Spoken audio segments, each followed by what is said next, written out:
మంది ఆర్కియాలజీ మీద చాలా డిస్కషన్ జరిగింది. తర్వాత ఆర్కియాలజీ మీద కూడా హైదరాబాద్ సిటీ ప్రాంతం వరకు బాగా జరిగింది. అయితే నన్ను తెలంగాణలో ఉన్న ప్రదేశాలన్నింటినీ కూడా ప్రొటెక్ట్ చేయవలసినవి, తెలుసుకోవాల్సినవి, నోటిఫై చేయగలిగిన స్థలాల గురించి మాట్లాడుతున్నారు. మనకి నేను హైదరాబాద్ స్టేట్లో 10 జిల్లాలను మాత్రం తీసుకున్నాను, ఎందుకంటే నాకు 7 గంటలకు చెప్పారు మాట్లాడమని.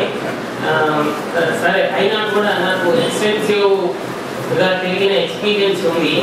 నేను కేవలం 30 స్థలాల గురించి రాసిన పుస్తకానికి ఈ సంవత్సరం రాష్ట్ర ప్రభుత్వం అత్యుత్తమ గ్రంథంగా నాకు అవార్డు ఇవ్వడం జరిగింది. 30 స్థలాల గురించి రాస్తే మన తెలంగాణలో నేనే 1000 స్థలాల గురించి చెప్పగలను. ఇప్పుడు ఒక 50 స్థలాల గురించి నిమిషానికి 1 చొప్పున, నిమిషానికి 2 చొప్పున 50 స్థలాలను పరిచయం చేస్తాను. మొదట ఆదిలాబాద్ జిల్లా కనుక తీసుకుంటే మనకి మన రాష్ట్రంలో అంటే తెలంగాణ రాష్ట్రంలో మొట్టమొదటి కోట కనకాయి అనేది ఆదిలాబాద్ జిల్లాలో ఉంది. మనకి కడెం నది అనేది తెలుసు. ఈ కడెం నది అనేది బజార్ హత్నూరు మండలంలో బజార్ హత్నూరుకి వెళ్ళడానికి కొంచెం ముందు నుంచి పార్కు పోతూ ఉంటుంది. అక్కడ 2 పాయలుగా చీలుతుంది. చీలి 2 కిలోమీటర్ల తర్వాత మళ్ళీ కలుస్తుంది. ఈ మధ్యలో ఒక ఐలాండ్ ద్వీపం అనేది ఏర్పడింది. ఈ ద్వీపాన్ని బేస్ చేసుకొని కనీసం 3000 సంవత్సరాల కింద అంతకంటే ముందుదే 3000 సంవత్సరాలని మనకి ఆధారాలు దొరికాయి. ఈ స్వయంగా రాష్ట్ర ప్రభుత్వపు ఆర్కియాలజీ డిపార్ట్మెంట్ డైరెక్టర్ ఆయన చనిపోయారు వివి కృష్ణ శాస్త్రి గారు. ఆయన వచ్చి చూసి నిర్ధారించిన సంగతి. అక్కడ కనకాయి కోట అనేది ఉంది. ఈ కనకాయి అంటే అర్థం ఏంటి? అసలు కనకం అంటే బంగారం, ఆయి అంటే లోహం, బంగారు లోహపు కోట. అయితే బంగారు లోహం అని అన్నారంటే అక్కడ బంగారు కనుక ఉండొచ్చు అని మరి ఈ మధ్య ఒక బంగారం ఉన్నది. బంగారం కాదు, బంగారం కంటే విలువైన లోహాన్ని కనిపెట్టింది తెలంగాణ. అది ఇనుము.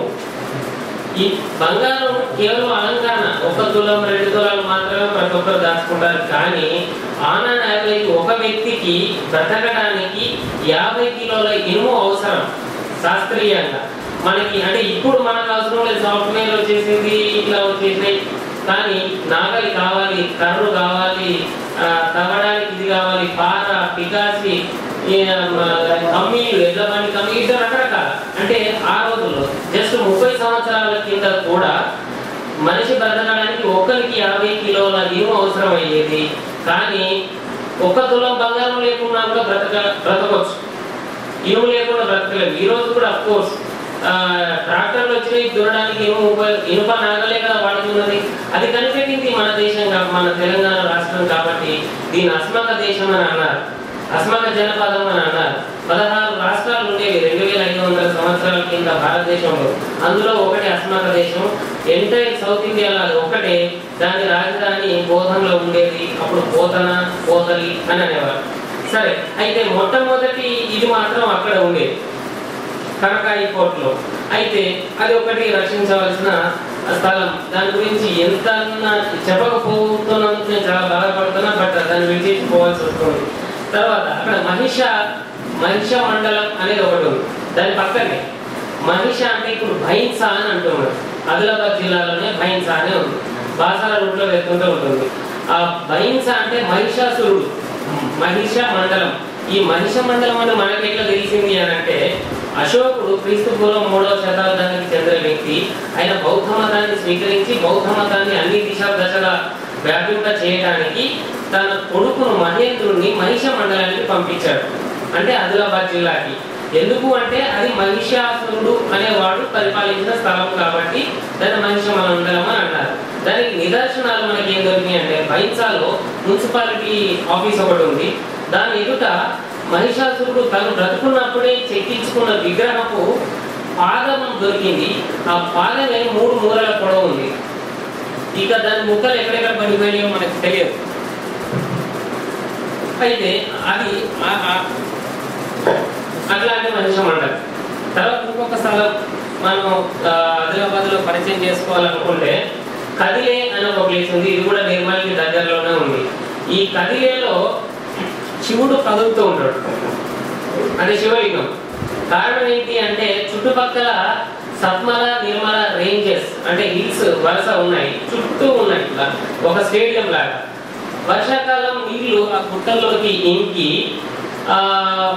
ఒక దగ్గర వాటర్ కిందికి జారిపోయి ఒక బండ బేస్ కనుక ఉంటే మళ్ళీ భూమి నుంచి పైకి వస్తుంటారు, అని ఊట అంటుంటారు. ఈ ఊట ఎక్కడైతే ఉంటుందో ఆ ఊట మీద శివలింగాన్ని పెట్టి ఆ శివలింగం చుట్టూ పానవట్టం కట్టి దాని చుట్టూ దేవాలయాన్ని కట్టారు. కాబట్టి ఆ ఊటని ఎంత ఫోర్స్ గా వస్తే ఆ శివలింగం అంతా ఎగురుతూ ఉంటుంది. కాబట్టి అది కదిలే అంటున్నారు, ఆ ఊరి పేరు కూడా కదిలే. అయితే దాని తర్వాత కూడా సీక్వెన్షియల్ చాలా జరిగినాయి, అంటే సీక్వెన్షియల్ హిస్టరీ చాలా జరిగింది. మన వేదకుమార్ గారు ఒక విజిటింగ్ కార్డ్ ఇస్తారు, దాని పక్కన ఒక బొమ్మ ఉంటుంది, ఆంథ్రోపోమార్ఫిక్ విగ్రహం అని అంటుంటాం దాన్ని. అది మెగాలిథిక్ అంటే 2,500 సంవత్సరాల కింది 3,000 సంవత్సరాల కింద అట్లాంటి విగ్రహాలను చెక్కించే సంస్కృతి ఉండేది. ఆ విగ్రహం నుంచి 17వ శతాబ్దం వరకు రకరకాల శిల్పాలు అక్కడ ఉన్నాయి కదిలేలో, వాటిని పట్టించుకున్న నాకు లేదు. 1914 ఆర్కియాలజీ రిపోర్ట్ లో అక్కడ 34 విగ్రహాలు ఉన్నట్టు రికార్డు చేశారు. ఇప్పుడు పోతే 3-4 విగ్రహాలు మాత్రమే ఉన్నాయి. అది పరిస్థితి. తర్వాత ఇదే ఆదిలాబాద్ లో గోండులు 1000 సంవత్సరాలు రాజులుగా పరిపాలించారు. ఇప్పుడేమో వాళ్ళు ట్రైబల్స్ అంటే అన్సివిలైజ్డ్ పీపుల్ గా ట్రీట్ చేయబడుతున్నారు. కానీ వాళ్ళు రాజులు, ఎంత గొప్ప రాజులు అని అంటే కాకతీయుల గురించి మనకు తెలుసు. కాకతీయులు శత్రువులు భయపెట్టించే రాజులు. వీళ్ళకు కూడా ఈ గోండులు లొంగలేదు, మా స్వాతంత్ర్యం మాకు కావాలి అని గట్టిగా చెప్పితే కాకతీయులు గోండుల జోలికి పోలేదు. సో వాళ్ళు 32 కోటలు కట్టించుకున్నారు ఆదిలాబాద్ లో. ప్రతి దగ్గర సిర్పూర్ యు, సిర్పూర్ టి, గుట్నూరు, గాంధారి, ఇంకా చాలా జోడేఘాట్, తెరమేది, చాలా కోర్ట్స్ ఉన్నాయి. వీటన్నిటి గురించి మనం కనీసం మెన్షన్ కూడా చేయడం ఏ చరిత్ర పుస్తకాల్లో మనం చూడడం. వాటిని కూడా మనం సర్వే చేయాల్సిన అవసరం ఉంది, నోటిఫై చేయించవలసిన అవసరం ఉంది. తర్వాత కెరమేరి అని ఒక ప్లేస్ ఉంది, మన కోనం భీం చాలా పరిచయం, జోడేఘాట్ ఆ ప్రాంతంలోనే కెరమేరి అనే ఒక ప్రదేశం ఉంది. కెర అంటే నీళ్లు అని, చెరువు, నీటి వసతి ఉన్న ప్రదేశం అని. మెర అంటే మెరక అంటాం, మెరక భూములు అంటుంటాం ఇక్కడికి కూడా. ఈ కెరమేరి ప్రాంతం అట్లా వచ్చిన పదం.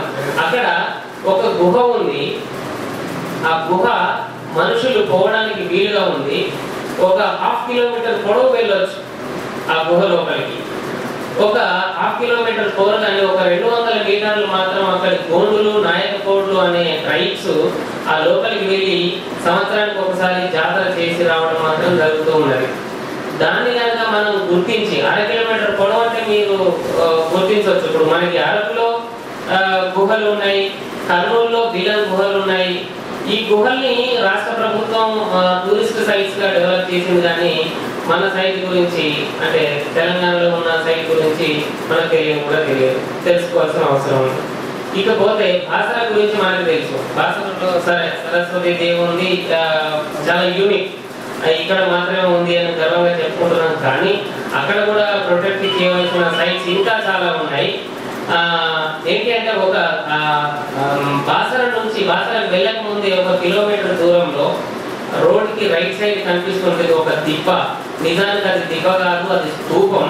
ఆ స్తూపం దగ్గర కనుక మనం వెళ్ళి చూస్తే దాని మీద స్తూపం కొస మీద పద్మం అంటే మనకు తెలుసు, పద్మం అంటే ఏమంటారు, కమలం గుర్తు మీద పాదాలు ఉన్నాయన్నమాట. సో ఈ పద్మ పాదాలు అని అంటాం. ఈ పద్మ పాదాలను పూజించే ఆచారం జైనులకు ఉండేది. పద్మ పాని అనే ఆచారం ఏమో అంటే చేతిలో పద్మం పువ్వు పట్టుకోవడం అనేది బౌద్ధుల ఆచారం, ఇదేమో జైనుల ఆచారం. ఇట్లా అక్కడ బౌద్ధ జైన స్తూపాలు ఉన్నాయి. ఇంకా నేను చాలా చెప్పలేకపోతున్నా, శాసనాలు ఉన్నాయి. ఈ స్థలాలను కూడా మనం ఇంకా చెప్పుకోవాలి. తర్వాత మనకి కరీంనగర్ జిల్లాకు వస్తే కోటిలింగాల మనకి తెలుసు, చాలా ప్రాశస్త్యం ఉంది. ఆ కోటిలింగాల ఒక మాటలో చెప్పాలంటే ఎంటైర్ సౌత్ ఇండియాలో నర్మదా నది నుంచి కన్యాకుమారి వరకు ఈ సగం భారతదేశంలో మొట్టమొదటి క్యాపిటల్ సిటీ అఫెక్ట్ ఇంకన్, ఒక ఎంపైర్ కి, ఒక సామ్రాజ్యానికి మొట్టమొదటి రాజధాని. దాని పక్కనే ఆదిలాబాద్ జిల్లా కర్ణి మామిడి అనే ఒక ఊరు ఉంది. కర్ణి మావిడి అంటే కర్ణి అంటే శాతకర్ణికి షార్ట్ ఫామ్, ఆయన కట్టించిన ఊరు. మావిడి అంటే మాయ. మనం పిల్లలు పుట్టిన తర్వాత మనకి బర్రెలు ఆవులు మాయ అని వేసుకుంటుంది, అంటే పుట్టుకకు నిదర్శనం అది. సో కర్ణి మావిడి, శాతకర్ణి కట్టించాడు కాబట్టి కర్ణి మావిడి అనే పేరు ఉంది.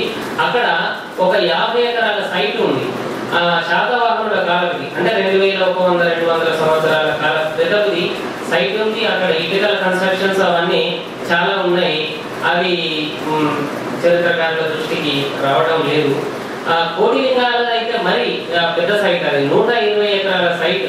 దాంట్లో 2 గుంటల భూమి, 120 ఎకరాల్లో 2 గుంటల భూమిని తవ్వితేనే చాలా విషయాలు బయటపడ్డాయి.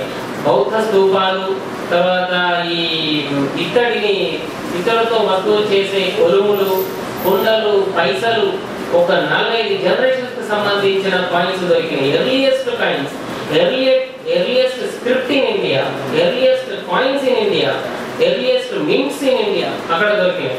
మరి 120 ఎకరాల సైట్ ని కనుక మనం తగ్గితే ఇంకెంత దొరకవచ్చు అది. అయితే ఆ సైట్ ఇంకా కొన్ని నెక్స్ట్ ఇయర్ అయితే ఇప్పటికే సగం మునగడానికి వచ్చింది. అక్కడ ఎల్లంపల్లి ప్రాజెక్టు కడుతున్నారు. వచ్చే సంవత్సరం కోటిలింగాల సైట్ ఉండదు. తర్వాత ఈ కోటిలింగాల పక్కనే పాషిగాం అనే ఒకటి ఊరు ఉంది. ఈ పాషిగాం అనే పేరు పయస్ గాం, ఒక టీచర్ దాన్ని అర్థం చేసుకోలేక పాషాయి గాం అని మార్చాడు ఈ మధ్య. దాని యాక్చువల్ గా పయస్ గాం. పయస్ అనేవాడు గౌతమ బుద్ధునికి ఒక శిష్యుడు, డైరెక్ట్ శిష్యుడు. బుద్ధుడు ఉత్తర భారతదేశంలో బౌద్ధ మతాన్ని ప్రచారం చేస్తున్నప్పుడు ఈ కోటిలింగాల ప్రాంతంలో వెంకటూరు అనే మండలం, ఆ ప్రాంతంలో ఒక బ్రాహ్మణ ఋషి ప్రచారం చేస్తున్నవాడు బ్రాహ్మణ మతాన్ని. వీడు అక్కడి బౌద్ధ మత ప్రచారం విని ఆ బౌద్ధ మత గొప్పదనం ఏంటో తెలుసుకొని రమ్మని 16 మంది శిష్యులు పంపిస్తే వాళ్ళు వాళ్ళ మేనల్లుడు పింగళి అనేవాడు ఈ పయస్ అనే వాడిని వెంట తీసుకొని వచ్చాడు అన్నమాట ఈ కోటిలింగాల వెల్లటూరు ప్రాంతానికి. ఆయన జ్ఞాపకార్థం కట్టించిన స్తూపాలు అక్కడ 3 ఉన్నాయి. అంటే మనం అమరావతి స్తూపం ఇప్పుడు గుంటూరులో ఉన్నది ఎర్లియస్ట్ మొట్టమొదటి స్తూపం అని అనుకుంటున్నాను. కానీ అమరావతి 1-2 BC శతాబ్దాలు అంటే 2100-200 సంవత్సరాలకు సంబంధించింది. వేరే పయస్గాం అనేది 2500 సంవత్సరాల కిందటి. మరి దాన్ని తవ్వలేదు. అవి ఇప్పుడు దాని కింద ప్లాట్ఫామ్ ఉంటే, ఇటుకల ప్లాట్ఫామ్ ఉంటే రైతులు దాని మీద మట్టి పోసి అగ్రికల్చర్ చేసుకుంటున్నారు. సో అంత నిర్లక్ష్యం అనేది అంటే మనకు తెలియక మరి ఊరికే భూమి కొనిచ్చారనుకో అని అలా చేసుకుంటున్నారు. అట్లనే మనకి కరీంనగర్ జిల్లాలో రామగిరి కిల్లా అని ఇంకొక ప్రదేశం ఉంది. ఈ రామగిరి కిల్లాకు సంబంధించి నేను వాల్మీకి రామాయణాన్ని చదివి రీసెర్చ్ చేస్తే తెలిసింది ఏంటి అని అంటే, అంటే రాముడిని ముందు ఎస్టాబ్లిష్ చేయాలి. శ్రీరాముడు హిస్టారికల్ మానవుడా కాదా, ఆయన హిస్టారికల్ మానవుడో కాదో మనకు తెలియదు. కానీ వాల్మీకి రాసిన ప్రకారం అయితే ఒక సర్గలో అరణ్యకాండలో రాముడు గోదావరి నదిని దాటి ఉత్తరంగా బయలుదేరి ఒక కొండని చిత్రకూటాన్ని ఉత్తరం నుంచి దక్షిణం వైపు ఎక్కాడు అని ఆయన రాసుకుంటూ వచ్చాడు. ఆయన ఏ డిస్క్రిప్షన్ అయితే ఇచ్చాడు, అక్కడ తాడి చెట్ల వనం ఉంది అని చెప్పాడు అన్నమాట. ఇప్పటికీ కూడా ఆ రామగిరి కిల్లా ప్రాంతంలో తాడి చెట్ల అనే ప్రదేశం, ఆ ఊరు ఇంకా ఉంది. ఆయన ఎక్కిన నిదర్శనాలు అక్కడే కనిపిస్తున్నాయి. అక్కడ ఠాకూర్ రాజారాం సింగ్ అని పెద్దపల్లిలో ఒక ఆయన ఉండేవాడు, ఒక ఆర్కియాలజిస్ట్. ఈయన వివి కృష్ణ శాస్త్రి అనే ఆర్కియాలజీ డైరెక్టర్ ఉండేవారు అని చెప్పాను కదా 1970s 80s లో. వీళ్ళిద్దరు అక్కడ పరిశోధన చేస్తున్నప్పుడు ఈయన కొన్ని ఆయుధాలు అంటే ప్రాచీన మానవుని ఆయుధాలు సేకరించి వాటిని ల్యాబొరేటరీకి పంపిస్తే 5070 BC అనే డేట్ వచ్చింది. వేరే ఈ అరణ్యకాండలో వాల్మీకి రాసిన రామాయణాన్ని ఒక ఆయన పుష్కర్ భట్నాగర్ అనే IRS ఆఫీసర్ అమెరికాలో టైం మెషిన్ అనేది ఒకటి కనిపెట్టబడింది. ఆ టైం మెషిన్ తెచ్చి వాల్మీకి ఒక హింట్ ఇచ్చాడు అనమాట. రాముడు తాటకిని చంపుతున్నప్పుడు ఫలానా నక్షత్ర స్థితి ఉండింది అని రాశారు. ఆ నక్షత్ర స్థితిని దానిలో ఎంటర్ చేస్తే ఆ రోజు ఆ డేట్ ఆ టైం వచ్చేస్తాయి అనమాట. ఆ డేట్ కూడా 5070 BC అనే వచ్చింది. సో రాముడు వాడినట్లుగా చెప్పబడుతున్న ఆయుధాలు లాబొరేటరీకి పంపిస్తే అవే డేట్స్ వచ్చినాయి, వాల్మీకి రాసిన ఆనవాళ్ళు అవే డేట్స్ వచ్చినాయి. అట్లాంటి స్థలం రామగిరి.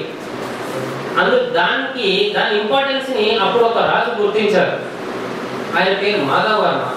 ఈ మాధవ వర్మ అనేవారు విష్ణుకుండి వంశానికి చెందిన వారు. ఈయన తెలంగాణను పరిపాలించిన గొప్ప రాజులు ఒకరు. పాపం చాలా మందికి తెలియకుండా పోయినాడు. ఆయన ఈ రామాయణపు స్థలం ఇక్కడ ఉంది కదా, దీని గురించి గొప్ప కావ్యం రాయిద్దామని ఉత్తర భారతదేశం నుంచి కాళిదాసును పిలిపించి ఆ రామగిరి కిల్లా అంతా చూసి 15 కిలోమీటర్ల పొడవు ఉంటుంది. వాళ్ళిద్దరు తిరిగి దాని మీద అద్భుతమైన కావ్యం రాయించాడు. అతి గొప్ప కావ్యం ఇన్ ఇండియా, అది మేఘ సందేశం. ఆ మేఘ సందేశం మొట్టమొదటి శ్లోకంలోనే ఉంటుంది. సీతా స్నాన పుణ్యోదకేషు రామగిరి ఆశ్రమేషు ఇట్లా సాగుతున్నారు.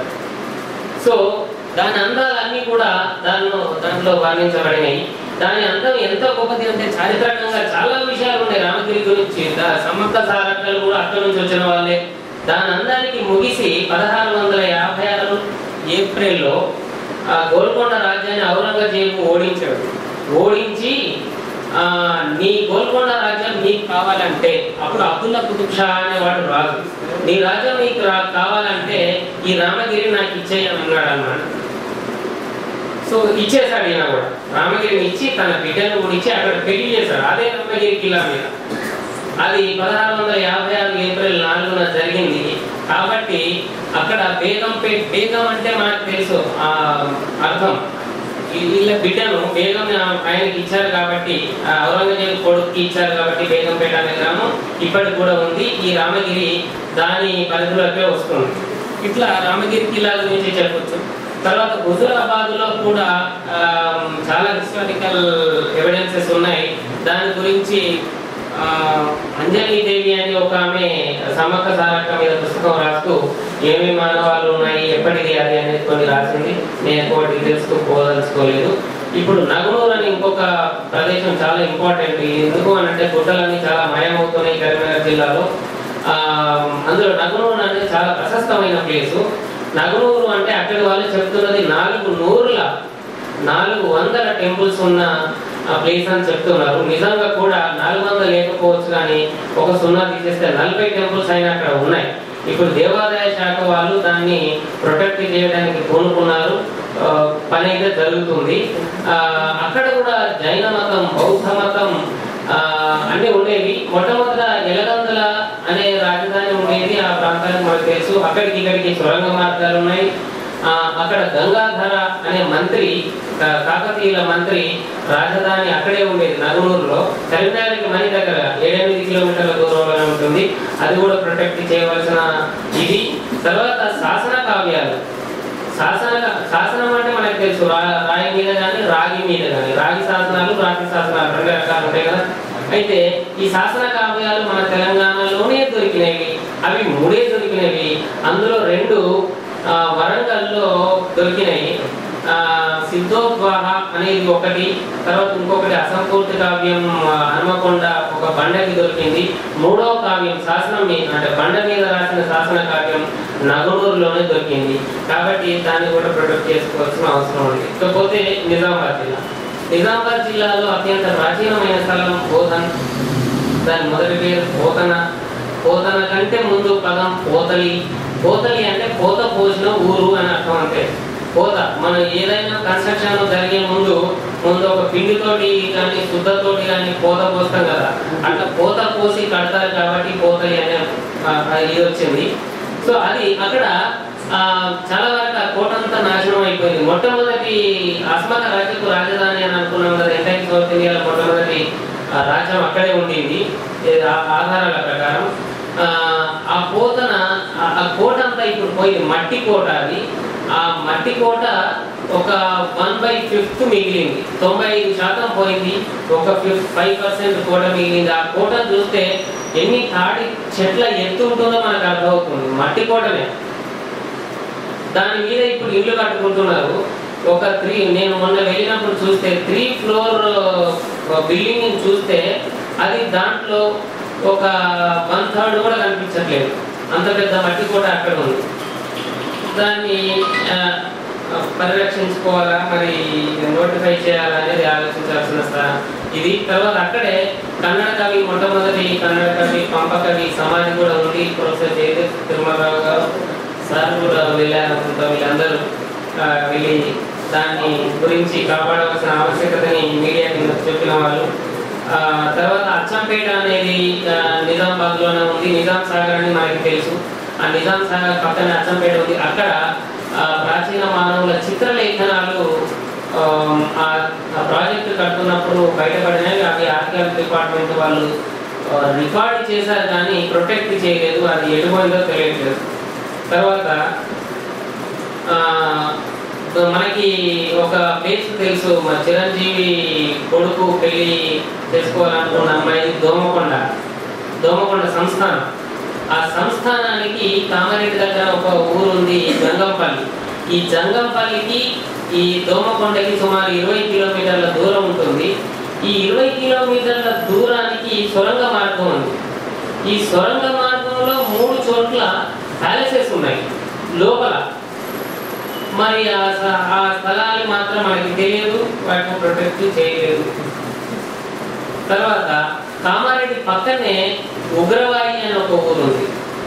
ఈ ఉగ్రవాయి అనేది ఈ మేడరాజులు అనే ఒక వంశం ఉండేది. ఈ కాకతీయులు మేడరాజులను ఓడించిన తర్వాతనే బలవంతులు అయ్యారు. కాకతీయులు హనుమకొండ ప్రాంతం నుంచి జరిగారు కదా. ఈ కరీంనగర్ నిజామాబాద్ ప్రాంతంలో వీళ్ళు మేడరాజులు అంటే సమగ్ర సారక వంశానికి సంబంధించిన రాజులు పరిపాలించే వాళ్ళు. వీళ్ళని ఉగ్రవాయి వంశస్థులు అనేవారు. ఆ ఉగ్రవాయి కోట ఇప్పటికీ ఉంది. కామారెడ్డికి కేవలం 5 కిలోమీటర్ల దూరంలోనే ఉంది. ఆ కోట గురించి కానీ దాని చరిత్ర గురించి కానీ మనం ప్రస్తావించుకోవాల్సిన అవసరం ఉంది. ఇంకా చాలా సైట్స్ ఉన్నాయి. మెదక్ జిల్లాకు పోతే అల్లాదుర్గం అనేది ఒకటి ఉంది. మన తెలంగాణలో ఒక 2 సైట్స్ పెయింటింగ్స్, హిస్టారికల్ పెయింటింగ్స్ దొరికిన స్థలాలు ఉన్నాయి. ఒకటి నల్గొండ జిల్లాలో పిల్లలమర్రి, రెండవది అల్లాదుర్గం మాత్రమే. ఈ అల్లాదుర్గం అనేది 1000 సంవత్సరాల కిందది. ఆ టెంపుల్స్ లో ఒక 5 పెయింటింగ్స్ దొరికాయి. అఫ్కోర్స్ అవైతే ప్రిజర్వ్ చేసింది ప్రభుత్వం. మనకు స్టేట్ ఆర్కియాలజీ మ్యూజియంలో అవి ఉన్నాయి ఇక్కడ పబ్లిక్ గార్డెన్స్ లో. తర్వాత అడతనూరు అనేది మాత్రం ప్రత్యేకంగా ప్రస్తావించుకోవాల్సిన స్థలం మన మెదక్ జిల్లాలో. దీని గురించి ఒక పుస్తకం రాశాడు. ఒక కలెక్టర్గా పనిచేశారు ఆయన, తమిళనాడు నుంచి. ఆయన పేరు సూర్యన్ కాశీనాథ పాండ్యన్, ఎస్కే పాండ్యన్ అంటారు ఆయన్ని. ఆయన తెలుగు అకాడమీ డైరెక్టర్గా కూడా పనిచేశాడు. ఆయన హిడెన్ హెరిటేజ్ అని ఒక పుస్తకం రాశాడు. దాంట్లో అడతనూరు గురించి రాశాడు. దీని ప్రత్యేకత ఏంటి అని అంటే ఇది ప్రీ హిస్టారిక్ సైట్. ఒక 10,000 సంవత్సరాల కింద అక్కడ సంస్కృతి వర్ధిల్లింది. అది ఎంత గొప్పది అంటే అక్కడ కొన్ని అక్షరాలు ఆయన సేకరించాడు. ఈ అక్షరాలు ప్లస్ తుంగభద్ర వ్యాలీలో అంటే మహబూబ్ నగర్ జిల్లా కర్నూలు జిల్లా మధ్యలో తుంగభద్ర వ్యాలీ లోయ ఉంది కదా, ఇక్కడ కొన్ని అక్షరాలు సేకరించి ఈ అక్షరాలు ఆ అక్షరాలు ప్లస్ సింధు నాగరికతలో దొరికిన అక్షరాలు ప్లస్ ఆఫ్రికాలో దొరికిన అక్షరాలు ఈ అన్నింటికి పోలికలు చూపాడు ఆయన. సింధు నాగరికత లిపి కనుక 5,000 సంవత్సరాలది అనుకుంటే ఇది కూడా 5,000 సంవత్సరాల కిందనే. 5,000 సంవత్సరాల కిందనే రాత తెలంగాణలో ఉన్నది అని అందులో ఆయన నిరూపించారు. ఇంకొకటి మంజీరా సింగూరు ప్రాజెక్టు కట్టినప్పుడు హైదరాబాద్కి నీళ్ళకు అవసరమైన మంజీరా కట్టినప్పుడు అందులో కొన్ని విలేజెస్ మునిగిపోయినాయి. ఆ మునిగిపోయిన ఊళ్ళల్లో చాలా శాసనాలు దొరికినాయి, చాలా విగ్రహాలు కూడా దొరికినాయి, చాలా అంటే కొన్ని రేర్ విగ్రహాలు కూడా దొరికినాయి. అయితే ప్రభుత్వం ఈ సంవత్సరమే వాటికి ప్రొటెక్ట్ చేస్తూ ఉంది. మంచిరా అని ఒక గెస్ట్ హౌస్ కట్టి టూరిజం డిపార్ట్మెంట్ వాళ్ళు ఒక గెస్ట్ హౌస్ కట్టి కల్చర్ పార్క్ అని ఒకటి కట్టారు. మంచిరా ప్రాజెక్టు దగ్గర కట్టారు. అది కూడా ప్రొటెక్ట్ అయింది. అలా ప్రొటెక్షన్ మెజర్స్ తీసుకోవాలి మిగతా వాటి కూడా అనేది మన ఆకాంక్ష. తర్వాత జరాసంగం అని ఇంకొక ప్లేస్ ఉంది మెదక్ జిల్లాలో. అక్కడ మొగిలి పూలు పూజకు పనికిరావంటారు, కానీ అక్కడ మాత్రం మొగిలి పూలతోటే పూజ చేస్తారు అక్కడ శివలింగాన్ని. అక్కడ కూడా ఒక ఊట వస్తుంది. ఆ ఊట మీదనే దేవుణ్ణి ప్రతిష్ఠించి ఆ ఊట ఎక్కడికి వెళ్తుందో, ఆ నీరు ఎక్కడికి వెళ్తుందో తెలియని ఇంజనీరింగ్ తోటి కట్టిన టెంపుల్ అది కూడా 1000 సంవత్సరాల కిందది. అక్కడికి వీరశైవం అనేది చాలా ప్రశస్తంగా వచ్చింది. ఆ వీరశైవానికి సంబంధించి మరి అక్కడ 2 రేర్ శాసనాలు, చాలా అరుదైన శాసనాలు దేవనాగరి లిపిలో ఉన్నాయి. అవి ప్రభుత్వం దృష్టికి కూడా ఇంకా రాలేదు. నేను నెల కిందనే వెళ్ళి అవి తీసుకొచ్చి మెదక్ జిల్లా శాసనాలని దాంతో పోల్చి చూస్తే అందులో లేవు. కాబట్టి ఇట్లాంటివి మనం ప్రభుత్వం దృష్టికి తీసుకురావాల్సిన అవసరం ఉంది. ఇంకా వరంగల్ జిల్లాను కనుక తీసుకుంటే కాకతీయుల మూలాలకు సంబంధించిన ఒక సైట్ గురించి చెప్తాను. వాళ్ళు కాకతీపురం నుంచి వచ్చారని, లేదంటే జాఫర్గఢ్ ప్రాంతం నుంచి వచ్చారని, లేదంటే హనుమకొండ ప్రాంతం నుంచి వచ్చారని, హనుమకొండ పేరు శాసనాల్లో హర్మకొండ అని కనిపిస్తుందని, హర్మకొండ నిజమైన పేరు కాదు ఆరామకొండ అని, అది పద్మాక్షి గుట్ట అని, పద్మాక్షి అనేది జైన దేవత అని, ఇట్లా రకరకాల వాదనలు ఉన్నాయి. కానీ అసలు వాళ్ళ పూర్వీకుల స్థలం మాత్రం రామప్ప దగ్గర ఉన్న కొండ పేరు కల్లం. అంటే కొండ పైన కల్లం అంటే మనకు తెలుసు, వరి కల్లం, జొన్న కల్లం, అట్లాంటి ఖాళీ స్థలం కల్లం లాంటి ప్లేస్ ఉంది. అక్కడ ఒక శిఖరం, అంటే అది ఆర్కియాలజికల్ శైలి, అది తెలిసిన వారికి అర్థమవుతుంది. ఒక బెల్ ఆకారము, నాలుగు మూలలు ఉన్న బెల్ బోర్లిస్తే ఎట్లా ఉంటుందో అట్లాంటి ఒక శిల్పం ఉంది. అది విష్ణుకుండి మాధవర్మని తమ మూల పురుషుడుగా చెప్పుకున్నారు కాకతీయులు. దానికి నిదర్శనం అక్కడనే కనిపిస్తుంది. కాబట్టి ఇంకొకటి అక్కడ లోకల్ కూడా బ్రహ్మసేనాని అనే ఒక కథ వినిపిస్తుంది. ఆ కథ ఈ విష్ణుకుండీలు కట్టించిన ఆర్కియాలజికల్ శైలి దాంతో పోతున్నాయి. కాబట్టి అక్కడనే వాళ్ళ మూల పురుషుల స్థానం అనేది, కానీ దాన్ని ప్రొటెక్ట్ చేయలేదు. ఎందుకంటే డెప్త్గా ఎవరు వెళ్ళలేదు. తర్వాత నర్సంపేట అనేది ఒక ప్లేస్ ఉంది వరంగల్లోనే. దానికి కొంచెం దూరంలో రెడ్డిపల్లి అని ఉంది. అక్కడ భీముడు పాదం అనే ఒక జలపాతం ఉంది, చాలా అందమైన జలపాతం. అది ఇప్పుడు మౌసం అని ఒక గ్రామ పరిధి, సీతానగర్ అనే ఒక చిన్న గ్రామాల పరిధిలో ఉంది. అక్కడ జైన మతానికి సంబంధించిన ఆనవాళ్ళు ఉన్నాయి, జైన దేవతలు ఉన్నాయి. జైన మతస్థులు వేము అనే పదాన్ని వాడతారు. వేముగల్, వేముగంటి, వేమునూరు ఇట్లాంటి, అంటే వామపక్ష వాదం వాళ్ళది, అది వాడుతుంటారు. ఈ వేము తర్వాత కాలంలో సంస్కృటైజేషన్ కి గురై భీమా అనే పదానికి మారింది. కాబట్టి అది మొదట జైనుల స్థలం కాబట్టి తర్వాత హిందూయిజ్ అయ్యి దాన్ని భీముడి పాదం అనే జలపాతంగా అంటున్నారు. బట్ ఏమైనప్పటికీ కూడా అక్కడ జైన విగ్రహాలు, గుహలు, ఆర్కియాలజికల్ సైట్స్ ని ప్లస్ నేచురల్ సీనిక్ బ్యూటీ, అంటే వాటర్ ఫాల్ కూడా ఉంది. కాబట్టి వీటన్నిటిని కాపాడుకోవాలి అనేది. ఇంకా ఆ ప్రాంతంలోనే ఈ బయ్యారం గనులకు సంబంధించిన చాలా పోతున్నాయి. ముసలమ్మ అని ఒక దేవత ఉంటుంది, ట్రైబల్ డైటీ, దాని పూర్వపరాలు కూడా చాలా గొప్పవి, అవి కూడా చాలా వెళ్ళిపోతున్నాయి. తర్వాత కొండపర్తి అని వరంగల్లోనే ఒక ప్లేస్ ఉంది. మనకి 1000 స్తంభాల గుడి గురించే మనం చాలా గొప్పగా చెప్పుకోవాల్సిందే, అట్లాంటి ఇక్కడ లేదు కాబట్టి. కానీ కొండపర్తిలో 10,000 స్తంభాల గుడి ఉంది. ఈ 10,000 స్తంభాలు అవన్నీ కూడా పడిపోయి ఉన్నాయి. వాటిని రెనోవేట్ చేయించగలిగే శాస్త్రీయ పరిజ్ఞానం మన దగ్గర ఉంది, శాస్త్రజ్ఞులు ఉన్నారు. కానీ పూనుకునే వాళ్ళు లేరు, పట్టించుకునే వాళ్ళు లేరు. తర్వాత అదే జిల్లాలో, వరంగల్ జిల్లాలో మంగపేట అనే ఒకటి ఉంది. ఆ ఎడ్జిలో ఏటూరు నాగార అవతల మంగపేట మండలంలో మల్లూరు అనే ఒక ప్లేస్ ఉంది. ఆ మల్లూరులో నరసింహస్వామి గుడి ఒకటి ఉంది. ఆ గుడి ప్రత్యేకత ఏంటి అంటే, ఆ దేవుడి ప్రత్యేకత ఏంటి అంటే, ఆ విగ్రహం పొట్టలో మనం వేలు పెడితే లోపలికి వెళ్ళిపోతాయి. శిలా విగ్రహం, మనకి రక్తం అంటుతుంది. ఆ రక్తం మనం వాసన చూసినా కూడా రక్తపు వాసనే వస్తుంది. ఆ విగ్రహానికి వెంట్రుకలు కూడా పుడతాయి. అయితే సరే, నా భక్తి బాగా ఉన్న వాళ్ళు అది మహత్తరంగా భావించవచ్చు. మరి అది శాస్త్రీయంగా కూడా వండర్సే కదా. వండర్స్ కొన్ని ప్లేసెస్ లోనే జరుగుతాయి.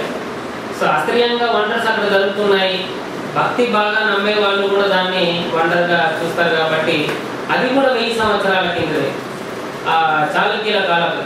ఆ నరసింహ కల్ట అనేది ఒకటి చాలా 1000 సంవత్సరాల కింద చాలా ప్రబలంగా ఉండేది. దాని గురించి నరసింహ శాస్త్రి అనే ఒక ఆయన 2 వాల్యూమ్ల పుస్తకం, 1000 పేజీల పుస్తకం రాశాడు. దాని గురించి దాన్ని చాలా బాగా ఉంది, దాన్ని ప్రొటెక్ట్ చేయలేదు. ఖమ్మం జిల్లాకి వెళ్తే మనకి ఇప్పుడు IRS, national remote sensing agency అని ఒకటి ఉంది మనకి. దాని ద్వారా కనిపెట్టబడిన ఒకే ఒక్క సైట్ మన తెలంగాణలో నేలకొండపల్లి. ఖమ్మం జిల్లాలో ఉంది. ఈ నేలకొండపల్లి అని అంటే నేల మీదనే కొండలాగా ఉంటుంది అన్నమాట, అంత పెద్ద స్తూపం. ఇది 4వ శతాబ్దానికి సంబంధించిన స్తూపం. విష్ణుకుండి రాజులు వాళ్ళ పాలనలో హిందూ మతాన్ని, బౌద్ధ మతాన్ని, జైన మతాన్ని అన్నింటినీ పోషించారు. కొండంత బౌద్ధ స్తూపాన్ని కట్టించారు. చెక్కు చెదరలేదు ఇప్పటికి కూడా. ఇటుక పిల్లలు 16 ఇంచులు ఉంటుంది, కింద చేసిన పగలదు. ఎంతమంది పిల్లలు ఆడుకుంటున్నారు, అది పగిలిపోవట్లేదు. ఆ ఇటుకలు అంత భద్రంగా ఉన్నది, దాన్ని కూడా కాపాడుకోవాలి. అది రామదాసు, భక్త రామదాస్, భద్రాచలం కట్టించిన భక్త రామదాస్ పుట్టిన ఊరు అదే. అయితే ఈ నేలకొండపల్లి చరిత్ర కూడా చాలా ఉంది. ఆ పక్కన గుట్టలు ఉన్నాయి, ఆ గుట్టల్లోకి వెళ్ళి చూస్తే అక్కడ ఇంకా ప్రీ హిస్టరీ ఉంది. 4వ శతాబ్దం మాత్రమే కాదు, ఇంకా చాలా వెనక్కి వెళ్ళిపోతుంది చరిత్ర. కానీ తగ్గి తీయవలసిన ఔత్సాహికులు ముందుకు రావాల్సి ఉంది. తర్వాత ఈ ఖమ్మం జిల్లాలోనే డిగ్రీ కాలేజ్ ఒకటి ఉంది. ఆ డిగ్రీ కాలేజ్ ఆవరణలో మెగాలిథిక్ బరియల్స్ బోలెడని ఉన్నాయి. వాళ్ళు కాలేజ్ వాళ్ళు కొంతమంది కొన్ని తవ్వి తీశారు. తర్వాత ఇప్పుడు ప్రెసెంట్ డైరెక్టర్ గా ఉన్నారు కేపీ రావు గారు. ఆయన డైరెక్టర్ కాకముందు కొన్ని తవ్వి తీశాడు, అయిన తర్వాత మనుషులు తర్వాత నల్గొండ జిల్లాకి వెళ్తే కూడా చాలా ప్లేసెస్ ఉన్నాయి. మణిగిరి, తిరుమలగిరి, ఇది బౌద్ధ క్షేత్రాలు. ఇవన్నీ కూడా ఇవి కూడా 4-5 శతాబ్దాలకు సంబంధించినవి. ఉండ్రుకొండ ఉంది. ఉండ్రుకొండ అయితే సారు వీళ్ళందరూ కూడా వెళ్ళారు. అక్కడ టూరిజం పొటెన్షియల్ చాలా, హిస్టారికల్ భవనాలు ఏమేమో ఉన్నాయి, చూస్తే ఆశ్చర్యం వేస్తుంది అవన్నీ కూడా. తర్వాత నాగార్జున సాగర్కి సంబంధించి ప్రత్యేకంగా చెప్పుకోవాల్సిన ఒక మాట ఏంటి అంటే, మన దేశంలో దేవాలయాలు మొట్టమొదట కట్టింది నాగార్జున సాగర్ ప్రాంతంలో.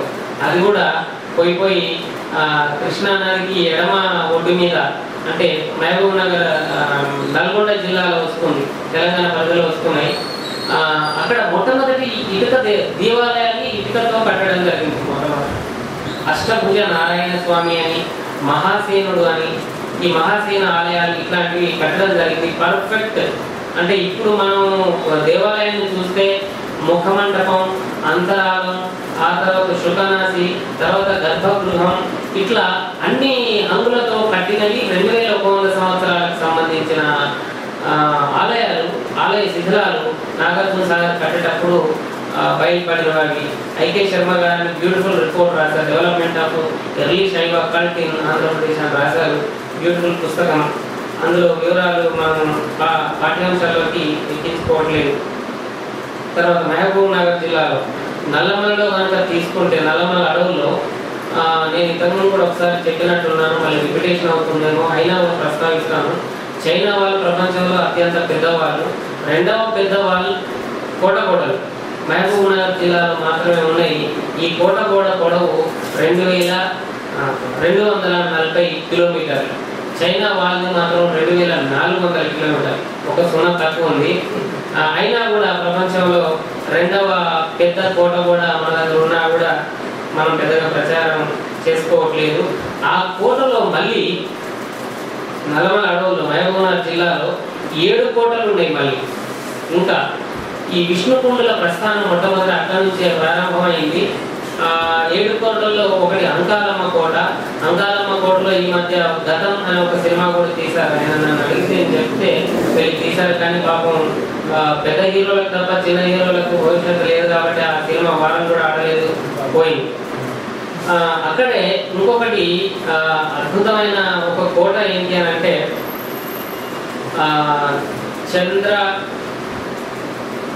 మీకు ఐడియా ఉందా సార్? చంద్రగుప్త మౌర్యుడు అశోకుని తాత.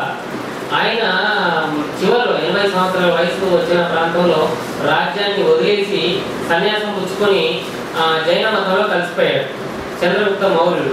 అయితే ఆయన వస్తూ ఈ కృష్ణా నది ప్రాంతంలో ఆగాడు. ఆగి అక్కడ ఒక ఆయన కట్టించాడో మరి ఆయన తర్వాత వారు కట్టించారో తెలియదు, కానీ ఆయన పేరు మీద అక్కడ ఒక కోట ఉంది. దాని కోట పొడవు వెడల్పు చాలా చతురస్రాకారంలో ఉంటుంది. 5 కిలోమీటర్ల పొడవు, 5 కిలోమీటర్ల వెడల్పు, ఇట్లా ఉంది అన్నమాట. కృష్ణా నది ఒడ్డునే ఉంది. అది అంత పెద్ద సిటీ, అంత ప్లాన్ సిటీ. ఎవరు కట్టించారు, ఎప్పుడు కట్టించారు, దాంట్లో ఏమున్నది? ఇప్పుడు మాత్రం శిథిలాల్లో ఉంది. ఎండాకాలం మాత్రం కనిపిస్తుంది, ఇప్పుడు కనిపించదు. చెట్లు చేమలు బాగా పెరిగిపోయింది. అది కూడా పెద్ద ఆర్కియాలజికల్ సైట్. అక్కడ ఇప్పుడు ఫారెస్ట్ డిపార్ట్మెంట్ మాత్రం చంద్రగుప్త గుర్తొచ్చింది, చంద్రగుప్త పట్టణం దాని పేరు. ఆ చంద్రగుప్త పట్టణపు అక్కడ నుంచి కృష్ణా నదిని చూస్తే చాలా అందంగా కనిపిస్తుంది. ఒక జ్యోతిషం చెప్పిన ఒక జీవి ఉన్నది చూడండి, సముద్ర జీవి, దాన్ని ఏమన్నారు, octopus, right. Octopus view point అని పెట్టి అక్కడ ఒక వ్యూ పాయింట్ కట్టింది ఆ చంద్రగుప్త పట్టణం మధ్యలో. అది మీరు ఎప్పుడైనా శ్రీశైలం వెళ్తే చూడవచ్చు. తర్వాత అక్కడనే అక్క మహాదేవి గుహలు అని అంటారు. అక్క మహాదేవి అంటే వీరశైవానికి సంబంధించిన మొట్టమొదటి లేడీ ప్రవక్త. ఆమె గుహలు కూడా చాలా అందమైనవి. అక్కడికి అఫ్కోర్స్ ఇప్పుడు ప్రభుత్వం టూరిజం డిపార్ట్మెంట్ వాళ్ళు అక్కడికి బోట్స్ నడిపిస్తున్నారు కాబట్టి ప్రాబ్లం లేదు. కానీ అక్కడ ఇంకొకటి మిస్ అయింది ఏంటి అని అంటే, ఈ కాకతీయులు శైవ మతాన్ని బాగా పోషించారు మనకు తెలుసు. వాళ్ళవి చాలా అందంగా ఉంటాయి, వాళ్ళు కట్టించిన దేవాలయాలు, శివలింగాలు. అయితే వీటికి రూపకల్పన చేసిన వాడు, ఇన్స్పిరేషన్ ఇచ్చిన వాడు విశ్వేశ్వర శివాచార్యులు. ఈ విశ్వేశ్వర శివాచార్యుల మఠం అక్కడే ఉంది, ఆ శాసనం అక్కడే దొరికింది. అది వీరశైవం అంటే కర్ణాటక వాళ్ళకి చాలా వాళ్ళు చాలా ఇంపార్టెన్స్ ఇస్తున్నారు. అక్కడ నుంచి ఒక 6 ప్రొఫెసర్ల బృందం వచ్చి అక్కడ గాలిస్తే ఆ శాసనం దొరికింది. ఆ విశ్వేశ్వర శివాచార్యులు నా మఠం నేను ఇక్కడనే కట్టుకున్నాను ఫలానా సంవత్సరంలో అని అక్కడ వేయించిన శాసనం ఒకటి దొరికింది. అది వాళ్ళు పబ్లిష్ చేసుకున్నారు కానీ మనం పబ్లిష్ చేసుకోలేదు. తర్వాత అంకాలమ్మ కోట గురించి మన తర్వాత నవనారసింహ క్షేత్రం అనేది కూడా మహబూబ్ నగర్ జిల్లాలో ఒకటి ఉంది. మనకి ఆంధ్రప్రదేశ్ని పాలించిన అన్ని రాజవంశాలు కూడా తెలంగాణలో పుట్టినవి, ముఖ్యంగా మహబూబ్ నగర్ జిల్లాలో పుట్టినవి. ఆ మహబూబ్ నగర్ జిల్లాలో ఇప్పటి కూడా ఒక ప్లేస్ ఉంది, హరిమాన్ చల్కా. ఈ చల్కా అనే పదం నుంచి చాళుక్యులు అనేవారు వచ్చారు. ఈ చాళుక్యుల మూల స్థానంలోనే ఈ నవనారసింహ క్షేత్రం ఉంది. అది అమరాబాద్ మండలంలో లక్ష్మీపురం అనే ఊర్లో ఉంది. ఆ లక్ష్మీపురం ఇప్పుడు ఒక తండ, బంజారా లంబాడ వాళ్ళు ఉన్న తండ. అక్కడ కూడా చాలా అందమైన స్థలం ఉంది, ఆర్కియాలజికల్ సైట్. అక్కడ గుహల్లో 9 గుహల్లో 9 రకాల నరసింహ మూర్తులను చెక్కించి